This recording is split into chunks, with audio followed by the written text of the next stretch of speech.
महारानी दमयंती ने प्रतिकूल समय जानकर अपने दोनों बच्चों को विदर्भ देश की राजधानी कुंदिनपुर भेज दिया। इधर नल जुए में अपना सर्वस्व हार गए। केवल एक वस्त्र पहनकर वे नगर से बाहर निकले। दमयंती ने भी मात्र एक साड़ी में पति का अनुसरण किया। एक दिन राजा नल ने सोने के पंख वाले कुछ पक्षी देखे।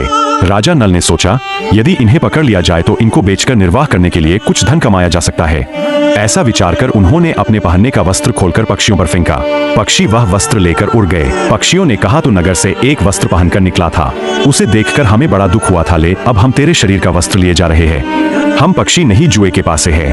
प्रकार राजा नल दुख और शोक से भरकर बड़ी ही सावधानी के साथ दमयंती को भिन्न भिन्न आश्रम मार्ग लगे।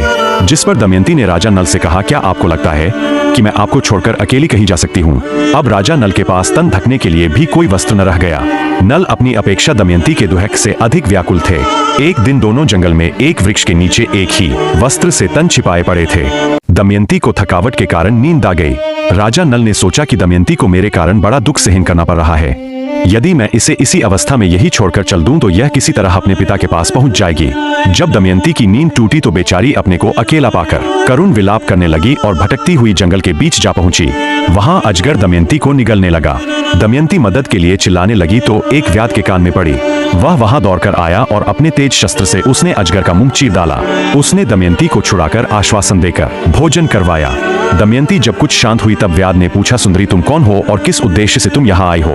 दमयंती की सुंदरता, बोलचाल और मनोहरता देखकर व्याध मोहित हो गया और मीठी मीठी बातें करके दमयंती को अपने बस में करके कामपिपासा का शिकार बनाना चाहा, जिसका दमयंती ने बहुत विरोध किया। लेकिन जब वह किसी प्रकार नहीं माना तो दमयंती ने उसे श्राप दे दिया कि मैंने राजा नल के अलावा किसी और का चिंतन कभी नहीं किया हो तो इस पापी व्याध के जीवन का अभी अंत हो जाए। दमयंती के इतना कहते ही व्याध के प्राण पखेरु उड़ गए। व्याध के मर जाने के बाद दमयंती एक निर्जन जंगल में भटकते हुए एक दिन दमयंती ने देखा कि हाथी घोड़ों के साथ व्यापारियों का एक झुंड आगे बढ़ रहा है।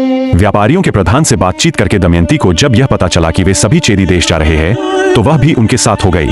कई दिनों तक चलने के बाद वे व्यापारी एक भयंकर वन में पहुंचे जहां एक बहुत सुंदर सरोवर के पास उन लोगों आराम करने के लिए पड़ाव डाल दिया। कुछ घंटों बाद हाथी और जंगली जानवर आ गए और तंबू को नष्ट कर दिया और कई लोगों को मार डाला। कुछ बचे हुए लोगों ने दमयंती को कारवां में चेदी शहर तक अपने साथ ले लिया। राजधानी पहुंचने के बाद उन्होंने उसका परिचय राज्य की रानी से कराया गया। रानी ने उस पर दया दिखाई और पूछा कि तुम क्या काम कर सकती हो? दमयंती ने उत्तर दिया कि मैं राजकुमारी की प्रतीक्षारत महिला हो सकती हूँ। तब रानी ने दमयंती को महल में कार्य करने की आज्ञा दे दी। उधर जिस समय राजा नल दमयंती को सोती छोड़कर आगे बढ़े थे उस समय वन में आग लग रही थी। तभी नल को आवाज आई, राजा नल शीघ्र दौड़ो, मुझे बचाओ। नागराज कुंडली बांधकर पड़ा हुआ था। उसने नल से कहा, राजन, मैं करकोटक नाम का सर्प हूँ। मैंने नारद मुनि को धोखा दिया था जिसके कारण उन्होंने मुझे श्राप दिया कि राजा नल के उठाने पर ही तू यहाँ से आगे बढ़ सकता है। इस कहानी के अगले भाग के लिए वीडियो को लाइक करके चैनल को सब्सक्राइब जरूर कर ले।